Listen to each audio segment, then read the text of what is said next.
Mga kapuso, binabawi ng ilan sa mga nagpakilalang dating bodyguard ni Zaldico ang nauna nilang pahayag na nagkatid sila ng mali-maletang pera kina Pangulong Bongbong Marcos, dating House Speaker Martin Romualdez at iba pa.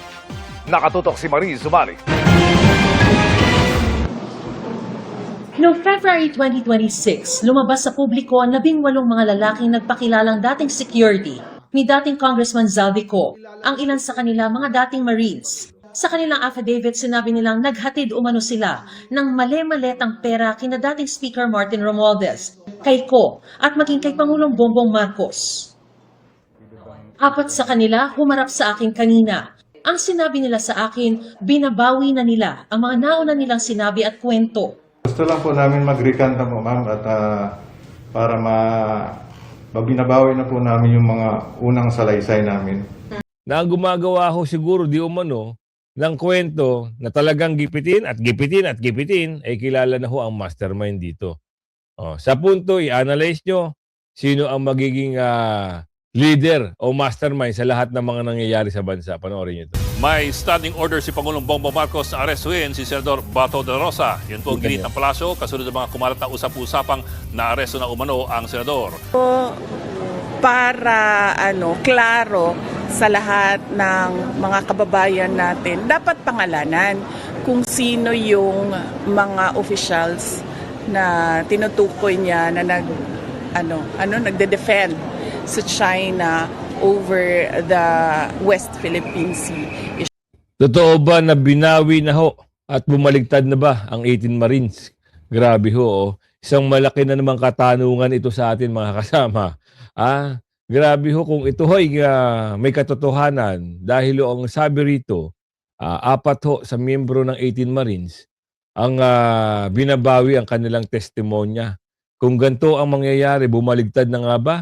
Pati ho ba yung ibang natitirang 18 Marines ay babaligtad na rin ba? Yan ang matinding katanungan kung totoo ang pagbawi, ano ang dahilan? May mga bagong ebidensya ba o may mga naunang payag na hindi naging tama? Alamin natin ho yan sa kalagitnaan ng ating video. Kasi kung ganito ang mangyayari, na talagang paninindigan nila na babawiin nila ang kanilang testimonya, lumalabas, sinungaling na naman ho. Sinungaling na naman ho yung mga paratang dito sa nadadawit na pangalan. Sa anumang kaso, ang anong tawag dito sa English ay recantation. Recantation o sa Tagalog, binabawi. Oo. Grabe. Oo. Automatic kung magpapatunay na mali ang buong kaso, ganun ba yun? Sa alam nyo, sa gantong sitwasyon, wala na ho talaga. Meron ho ba ditong pananakot kaya binabawi? Yan ang alamin natin mamaya. So, ngayon, marami ang nakatutok sa kasong ito, sa isong ito, dahil ang tapang ho ng pahayag ng 18 Marines patungkol dito sa mali-maleta gang. Ngayon, kung halimbawa babawiin ho ng 18 Marines ang kanilang pahayag o ilan man sa 18 Marines, sabihin natin 4 man sa 18 Marines, hindi na ho magiging makatotohanan yung unang testimonya na meron hong dorobo na nangyari sa maleta gangers. Lumalabas, kwentong kutsero o chismis na lang ho yun. Kasi may pagbawi eh. Ano ba ang punto rito? Bakit ba sila nag-file? Bakit ba sila lumabas? Ngayon, kung sila ho ay i-withdraw o binababawiin yung kanilang testimonya, wala na ho. Talagang lugmok na ho ang kaban ng bayan.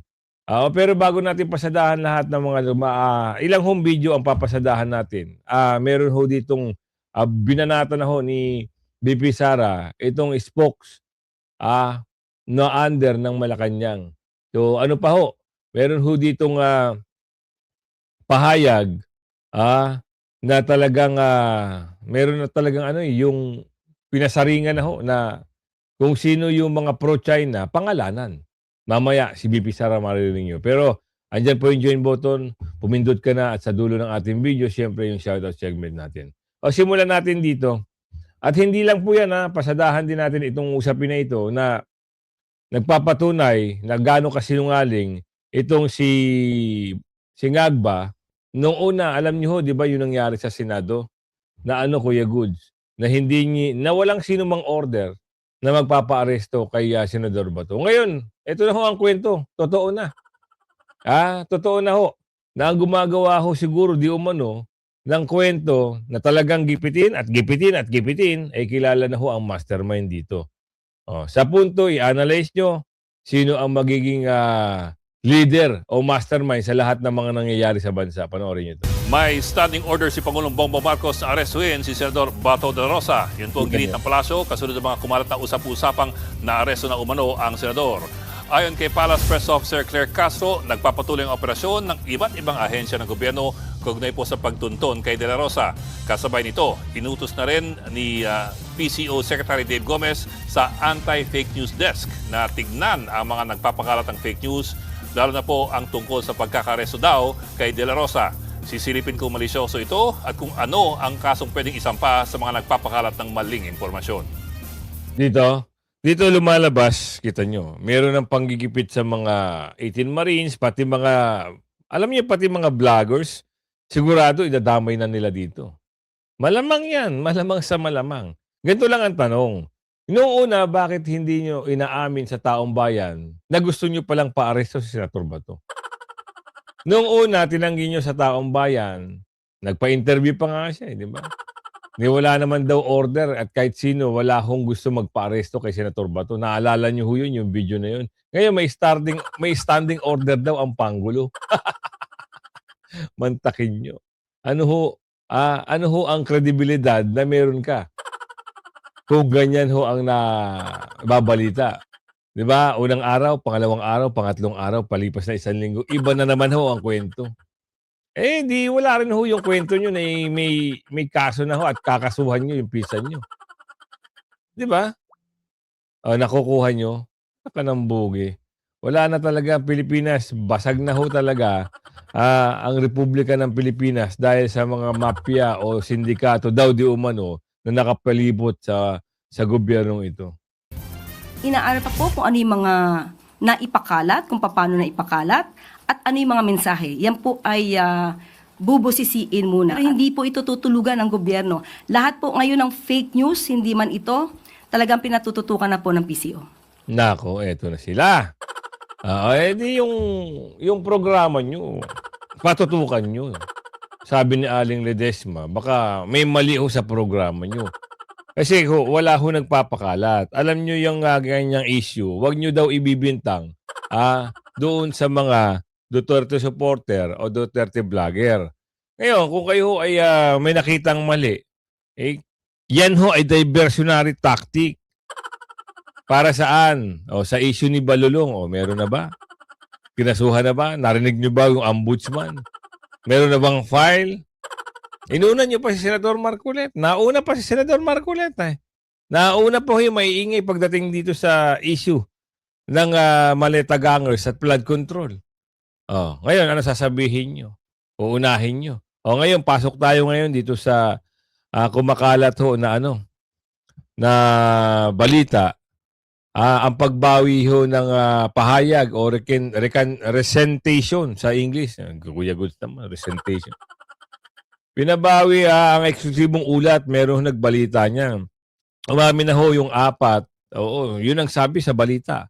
4 na miyembro ng 18 Marines gusto na humbawihin ang kanilang mga testimonya. 'Di ba?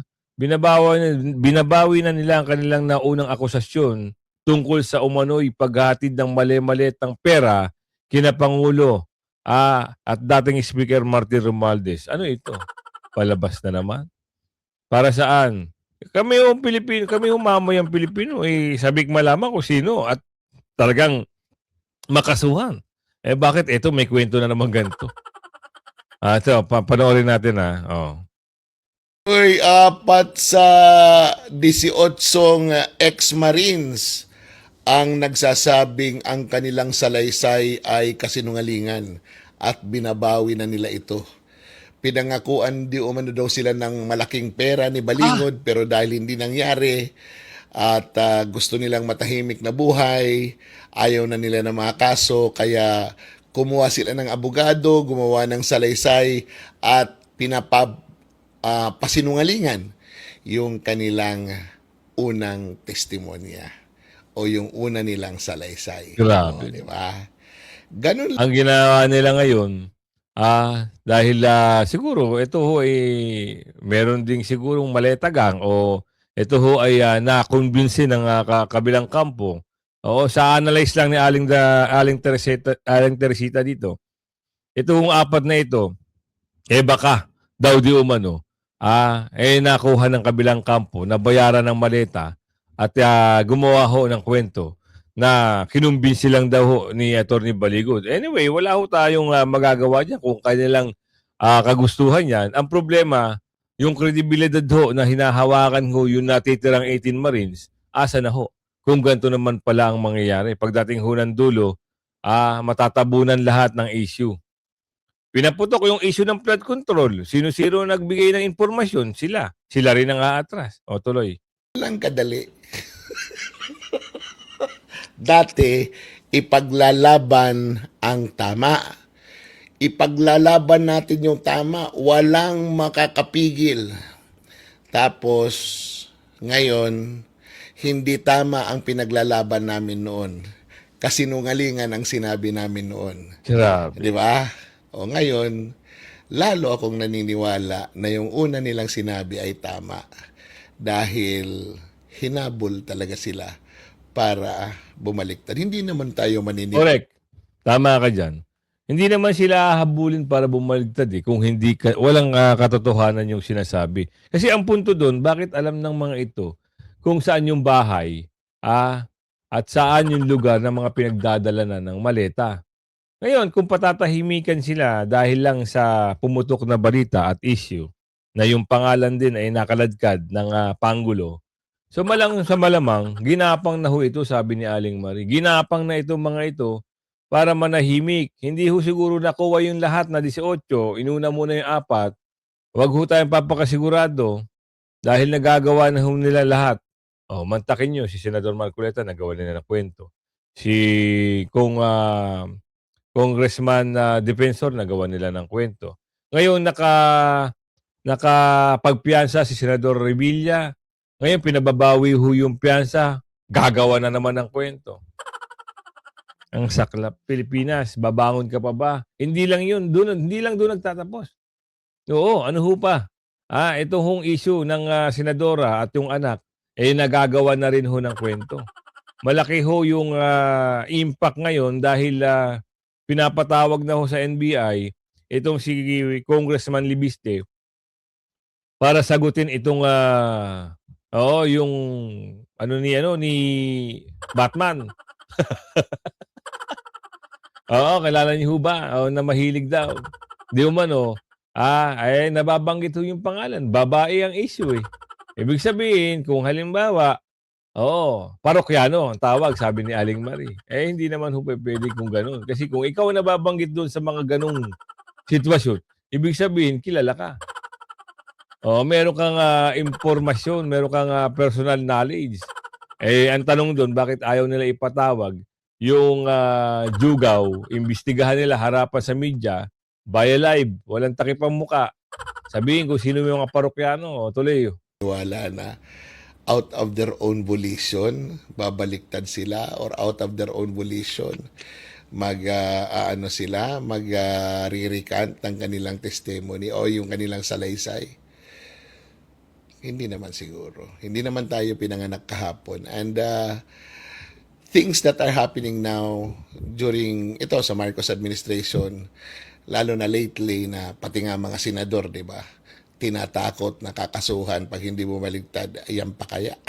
Hindi, Sir Madarahug, merong informasyon daw, di umano, ito raw ay tinadtad ng mga kaso. Ang gusto ho kasi ng 4 doon sa 18 Marines yung maayos na buhay. Dahil marami na daw ho silang kaso at tadtad ho daw ng banta. Yun ang kanilang pahayag. Lalo-lalo na nung mabasura ho ng ombudsman ang kanilang reklamo dahil sa kawalan ng matibay na ebidensya. Tapos ang mga testigo naman ay nanganib. Yun nga. Ayon din sa kanila, tad din ho na sila ng kasong legal. Tulad ng perjury, pagsisinungaling sa ilalim ng sinumpaang salaysay, ano pang ang gagawin? Kung halimbawa, ganun ang panggigipit na ginagawa, nakatanggap din daw ho ng matitinding banta sa kanilang buhay dahil sa takot, anong ginawa? O siguro nag-usap-usap na ho yung apat na tama na. Hindi naman tayo nagagawa ng protection nitong pinaglalaban natin. Lalo lang tayo nakakasuhan. Siguro yun ang pumasok sa isip ng mga ito at siguro nagdesisyon na ho bumaligtad ba ang tawag dito o i-withdraw na ho yung kanilang mga sinumpaang salaysay. Di ba? Nagpasya na siguro dahil nga ganun. Wag kami. Diba? Wag kami. Hindi kami naniniwala sa mga pautot ninyo. Yung unan yung sinabi, yun ang tama. At yun ang dapat imbestigahan. Dahil pag yun ay nagkaroon ng corroboration ng ibang ebidensya, tapos ang laban. Talagang konektado sa Malacanang yung malaking nakawan. Yan ang malaking katotohanan. Naniniwala ako dito kay Sir Madarahug. Mantakin nyo siya yung nagbunyag ng mga proyekto dyan sa Ilocos na talagang mismong tulay. Tulay na lang, hindi pa mabuo-buo. Ngayon, saan ba yung nagsimula yung balita nito na talaga hong kinagulantang ng ating kababayan na itong mga apat na Marines ay nagbigay ho ng kanilang mga salaysay dito. Salaysay o nagbigay ng kanilang mga sagot sa interview. Dito ho kasi yan nagsimula. Kaya ito, pakinggan nyo mabuti at tapusin nyo yung video. Nauna nilang pahayag na naghatid sila ng mali-malitang pera. Ulitin natin ha. Mga kapuso, binabawi ng ilan sa mga nagpakilalang dating bodyguard ni Zaldico ang nauna nilang pahayag na naghatid sila ng mali-malitang pera kina Pangulong Bongbong Marcos, dating House Speaker Martin Romualdez at iba pa. Nakatutok si Marie Zumali. Noong February 2026, lumabas sa publiko ang 18 mga lalaking nagpakilalang dating security ni dating Congressman Zaldico, ang ilan sa kanila mga dating Marines. Sa kanilang affidavit, sinabi nilang naghatid umano sila ng mali-maletang pera kina dating Speaker Martin Romualdez, kay Ko at maging kay Pangulong Bongbong Marcos. Apat sa kanila humarap sa akin kanina. Ang sinabi nila sa akin, binabawi na nila ang mga nauna nilang sinabi at kwento. Gusto lang po namin mag-recant po, ma'am, at para mabinabawi na po namin yung mga unang salaysay namin. At gusto na namin pong manahimik dahil sa ngayon ay tad kami ng mga kaso, mga banta sa buhay namin. Kaya pag-isip-isipan namin na binabawi na po namin yung mga salaysay po namin. Yan ang mahirap. Pag ganyan, bawiin ang salaysay. Anong mangyayari? Anong kahantungan niya pag binawi nila ang kanilang mga salaysay? Pwedeng mangyaring ganito. Sa mga testigo, maraming mag-aakala na kapag nag-resent o nag-resentation o nagbawi ng pahayag ang witness, tapos na agad ang kaso. Pero sa batas, hindi ganun kasimple. Meron naman pala. Pwede naman palang habulin yun. Ang problema yung kredibilidad asaan. Diba? Ang pagbawi ng salaysay ay hindi automatic itong nagpapawalang bisa sa anumang testimonya. Susuriin muna ng hukuman ng kinaukulang otoridad kung bakit binawi at bakit kailangang bawiin. Ang tanong dito, kung kakampi naman nila, di ba? Di wala rin.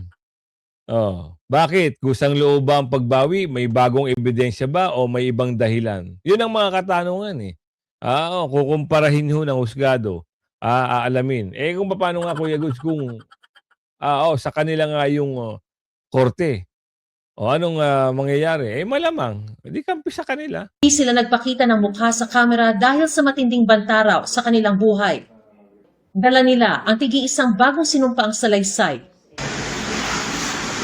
Binigyan din nila kami ng kopya ng video ng panumpaan at inotaryo ang mga ito. Bakit niyo gustong bawiin? Hindi po totoo yung mga ibang sinabi na po namin. Binabawi po namin lahat yung salaysay na nagatid namin. At hindi totoo po yung sinasabi namin doon. Sa unang sinumpaang salaysay namin. Doon sa sa salaysay namin po, sa unang salaysay po. Sa affidavit. Yung hindi Grabe, no? totoo yung sinasabi namin. Bakit nyo ngayon sinasabi na hindi totoo?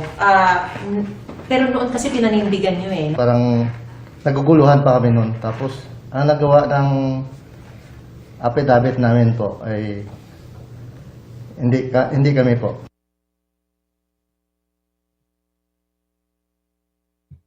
Mabait na wala. Sa kanilang bago Ayun ang problema. Parang nilaglag nila dito si Attorney Baligod. 'Di ba? Sa pahayag nilang ito kasi sinabi nila yung affidavit namin hindi daw galing sa kanila. So lumalabas nilaglag nila si Attorney Baligod dito. Ang problema dito kasi mahirap ho na patunayan. Kasi lumabas na ho ito sa publiko yung issue na ito at meron din namang konektado o koneksyon. Oo, halimbawa yung sinasabi ni Mike Defensor, yung nilabas din na issue ni na expose ni Senator Marcoleta. Alam na ho ng taong bayan. Ngayon, ano yung reaction ni Attorney Baligod dito? Na pagbawi ng 4 na miyembro ng 18 Marines. So, kung 4, edi 14 na lang. Wala naman sigurong epekto dahil andito pa rin yung 14 18 Marines. Ang magiging ano lang dito, mababago na naman ang istorya. Kasi pag-aaralan nila kung bakit ho binawi itong mga kaso na ito. Sa madaling salita, ang pagbawi ng salaysay ba ay katapusan na ng usapin? Hindi ho. Kasi pag-aaralan. Ay sabi nga, ang kulit mo nga Kuya Gus, paano nga kung halimbawa, kakampi nila? O di, alam nyo na. Yun ang malaking problema. So ngayon, pag-usapan natin, itong, ano ba ito? Papasok ko lang Ito. Binanata na ho ni BP Sara, itong makulit. Itong, ano ho ba ang trabaho niya? Yan ang tanong ni BP Sara dito eh. Ano ho ba ang trabaho nitong babae na to? Ngayon, meron naman ho silang pasaring na yung mga nagpapakalat daw ho ng fake news. Wala naman ho nagpapakalat ng fake news kung ang mga sinasabi at wala hong kasinungalingan yung mga binabalita. 'Di ba? Kasi ang hirap naman ho. Andiyan na ho kayo, meron pa kayong ano. Ngayon, this time naman na si BP Sara ho ang magsasalita. Kaya alamin natin dito, kung ano yung pahayag dito. Secretary Gibo Chodoro na pangalanan ang mga umano'y pro-China na opisyal ng gobyerno. Yan ay matapos ang panawagan ng kalihim na magbitiw sa pwesto ang mga umano'y pabor sa China. Live mula sa Davao City, nangungun sa balita si News 5 Mindanao correspondent Bril Montalvo. Bril, ano ang sinabi ng bise?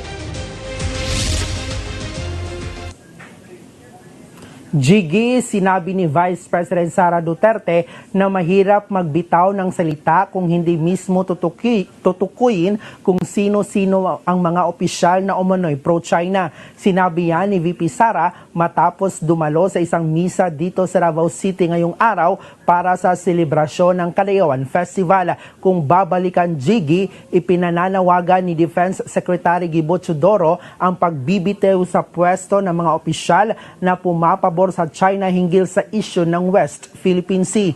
Sumang-ayon din dyan ang palasyo. Naunang pumalag ang kapatid ng bise na si Davao City 1st District Pulong Duterte sa pahayag ng kalihim. Dapat daw magsampa ng reklamo at maglabas ng ebidensya si Chodoro sa mga umano'y tumatraydor sa bansa. Narito naman ang bahagi ng pahayag ni Vice President Sara Duterte. Siguro para klaro sa lahat ng mga kababayan natin, dapat pangalanan kung sino yung mga officials na tinutukoy niya na nagde-defend sa China over the West Philippine Sea issue. Kasi di mo naman pangalanan yung mga opisyal at syempre suspect kahit ang presidente natin kasali sa suspect doon kasi walang pangalan, walang listahan ng pangalan eh. Yan, maganda nga ho pangalanan para maiwasan yung espekulasyon. Kasi kung halimbawa, tama nga yung sinasabi ni BP Sara, baka mismo yung nasabing pangalan, damay pala. 'Di ba? Na pro-China pala. Ay, pangalanan. kapag nagbato ng seryosong akusasyon dapat, oo, meron hong matinding ebidensya. Oo, walang partikular na pangalan ang nilabas dito eh. Lahat na lang ata damay dito. Halimbawa, pangalanan ni Teodoro, di mas maganda na intindihan na ng taong bayan. Di ba? Oo, wala rin nilalabas na listahan. Oh, kahit pangulo, sabi dito, sino mang mataas na opisyal ay pwedeng paghinalaan. Yan ang matibay na binanggit ni Bibi Sara. At ito ay seryosong akusasyon. Issue ng pambansang seguridad. Pangalanan mo, hindi yung magsasalita ka lang daw sa media, di umano, at sasabihin mo, magbitiw sa presto ang mga pro-China. Parang wala itong pinagkaiba dun sa isang mahilig makisawsaw sa West Philippine Sea, di ba? Na, yung tinawag na unggoy. Oh. Sabi dito, ang pagiging pro-China ay, pagtatanggol sa interes ng ibang bansa habang ikaw ay opisyal ng Pilipinas ay katumbas ng pagtataksil. Totoo nga naman. Pero kailangan, merong pagdidiin, merong pangalan na imabubunyag kung sino ba talaga ang pro-China dito. Wala naman masama. Kahit naman noon pa, marami Chinese na sa Pilipinas. Marami na Chinoy. Marami na businessman sa Pilipinas. Kahit noong pa, dekada na ang nakalipas o 1920s, 1930s, marami na Pinoy at Chinoy. Maraming in-check. Yung issue na kasi na yan, alam niyo, wala naman pinagtatalunan yan yung panahon ni Tatay Digong. Ewan ko ba ngayon? Ano yung problema nila dyan? Di ba?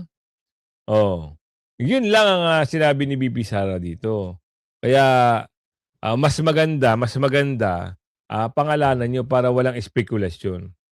Ngayon punta tayo dahil kahapon anong isang araw trial. So ipasok muna natin itong issue kung ano. Kasi may paliwanag dito patungkol dito sa nangyaring hearing. So ano ang tanong dito?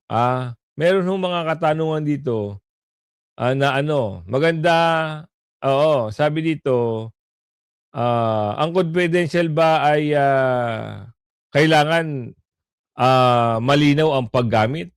Kailangan ba i-disclose ito sa publiko? Di ba may mga sagot na dyan na hindi lahat ay pwedeng ilabas sa publiko itong confidentiality kung sino man yung nababanggit na ahensya, pangalan ng mga nai-involve, pangalan ng mga pinagbigyan ng pera o sino man gumamit.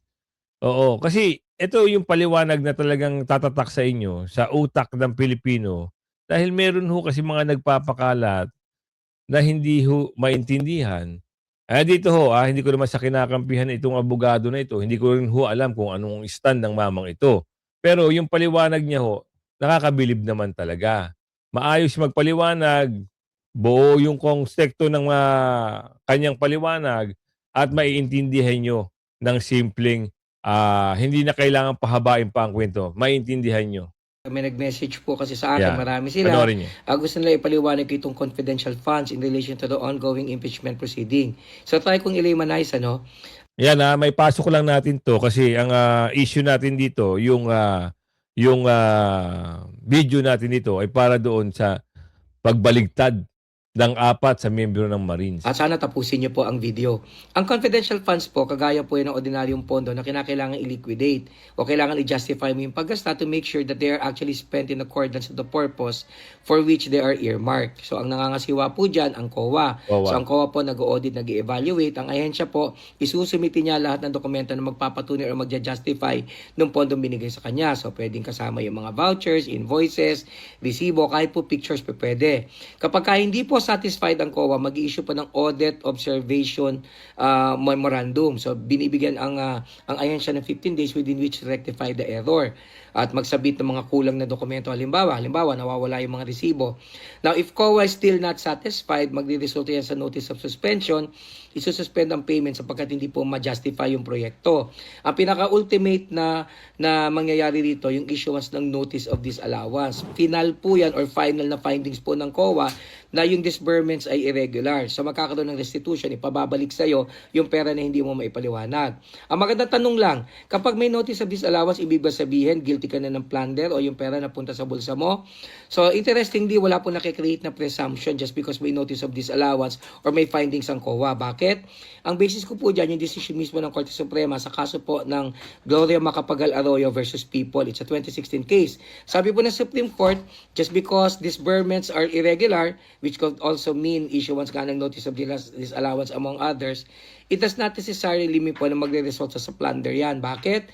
Because it requires proof of payment. So hindi po pwedeng automatic na sasabihin mo na just Ninakaw. because hindi maipaliwanag, ninakaw nyo na yan. So that's very, very clear. Kaya lang po, in relation to the impeachment proceeding, maaring ganito po ang magiging himik. Sapagkat impeachment ito, political exercise, wag tayo magiging masyadong technical. Sa Nakita nyo, di ba? Kaya nga impeachment, political exercise. So maliwanag din sa sinabi ni attorney na hindi porkit wala hong resibo, walang maipaliwanag, nangangahulugang ninakaw. Di ba? Meron naman nilatag si BP Sara, ayaw lang intindihin, ayaw lang tanggapin ng prosecution. Bakit? Kasi nga political exercise, political assassination, political alam niyo 'yun, basta politika, meron tumatakbo sa utak nila na kailangan nila tanggalin, sibakin at hindi na makapwesto kahit sa anumang posisyon. Yun ang nakikita dito ni Aling Ledesma. panig po ng prosecution, naiintindihan ko, no, and I really expect na wala silang mapepresent na ebidensya na naibul sa halimbawa allegedly ni Vice President Sara Duterte yung pera. So magre-rely lang talaga sila dito sa COA findings. Sasabihin nila, irregular ito, so ibig sabihin nagkaroon ng scam, hindi ba, ng pagbubudol. Sinabi na nga yan ni Kapunan. Kung tutusin sa ordinaryong korte, hindi pwedeng sabihin na isang abogado yan kasi conclusion yan, only the judge can do that. But expectedly, sasabihin niya yan. So sasabihin nila, may Ibig sabihin, mali pala yung sinabi ni Kapunan. Judge lang pala ang pwede maghusga. Oo, conclusion na kagad. Conclusion na kagad ang sinabi ni Kapunan na scam yung dulo ng bago sila magtapos ng pang-dosing hearing o pang-tracing hearing. No? Mali pala yun. O, tuloy. tao dito hindi kilala, sila Mary Grace Piatos et al., si Andy Lim, si Miggy Mango. So ibig sabihin may nangyaring kalokohan dito. O nag-rent sila halimbawa ng ang warehouse, 2 million ang halaga sa isang araw. So medyo nakakagulat naman yan. Ano ba yan? Hindi ba? So on this end, makakascore ang prosecution kasi they will harp on the fact na it results into presumption, although in reality sa batas hindi naman. Pero kasi impeachment to. Sa panig naman ng depensa, expectedly sasabihin nila o yung notice of disallowance, yung findings na yan, hindi pa final yan kasi subject pa yan ng review halimbawa ng Korte Suprema. Pangalawa, yung sinasabi yung pinagkagastusan, hindi naman napunta yan. Wala kayong ebidensya na magpapakita na punta yan sa bulsa ni Sara Duterte. In fact nga, maganda nga ang pinaglagakan, hindi ba? Nadala sa mga ayuda, sa pagbili ng mga gamot, among others, hindi ba? Ngayon, ang hindi ko lang alam kung i-reveal nila kung sila Mary Grace Piatos. I doubt if they're able to do that. But if they're able to do that, syempre malaking bagay yun kasi lang naman tinututukan ng taong bayan. But if they cannot do that, ang sasabihin nila, hindi pwedeng i-reveal yung mga tao na yan sapagkat manganganib ang buhay nila. Kaya nga ito ay confidential funds. Hindi ito ordinaryong pondo na kung saan yung mga taong involved dapat yung totoong pagkakakilanlan nila. So anyway, so far that's how I see it. Kita nyo? Maganda yung paayos yung pagpapaliwanag. Yung punto rito, lumalabas pa rin na political execution. Yun mga ganung bagay. Bulol ka kaya goods. Anyway, kung umabot ka sa dulo ng ating video, ako naman ho'y maglalambing at makikusuyo sa inyo kung hindi ho nagno-notify sa inyo ang ating video, kayo na ho ang kumalkal. O hanapin niyo na ho sa YouTube araw-araw kasi hindi ho tayo nawawalan ng upload videos. Oo, hindi lang ho natin alam bakit anong nangyayari. Kalaban ho ba natin ang nagre-review dito? Wag naman sana. Kasi maging fair naman sana, 'di ba? Kung ano ho yung gusto ng taong bayan, yung aming subscribers, ilatag niyo sa kanila. Hanggang sa muli ho, ako ho yung naglalambing. At shoutout po kay maliit lang 'to kasi wala hong nanood 'Di ba? Kung inano nyo, nirekomenda nyo, di sana marami hong manunood. Napigilan ho. Hindi natin alam pero anyway, ito na. Darlene Narvino, shoutout po sa iyo. Elena Agramon, Maria Santos, shoutout po sa iyo. Alfredo Santos, shoutout po. Boy Kulot, shoutout po sa iyo. Eduardo Monsones. Gliceria, shoutout po sa iyo. Go High Speed. Ma'am Miracle Marciano, shoutout po. Gmids. Gmids again. And Rogelio Ancheta, Rosalinda Deagbel, Nina Manyos, Josephine Pinloan Olan, Norman Cadayon, Ermi Rodriguez, Beth Legaspi, Josephine Niolan ulit, Namalu Survivor Mix Vlog, Julia Sugiyama, Lucy Balmaceda, Nora Badudan, Anchor of the Heart. Sir, magandang morning. Oo.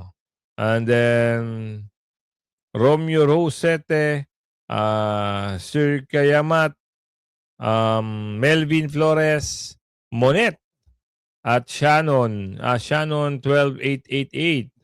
Sir Amilado, shoutout po sa iyo. Yung present siya. Shannon again, Jet Aguilar, Sir J. Matt, Antonio Moreno, Arnoldo Maglangit, Benibelenyo, Marciana de la Cruz. Shoutout po sa inyo, ha. Hanggang sa muli, ha. Hanggang sa muli, ha. Like and share nyo yung video. Bye-bye.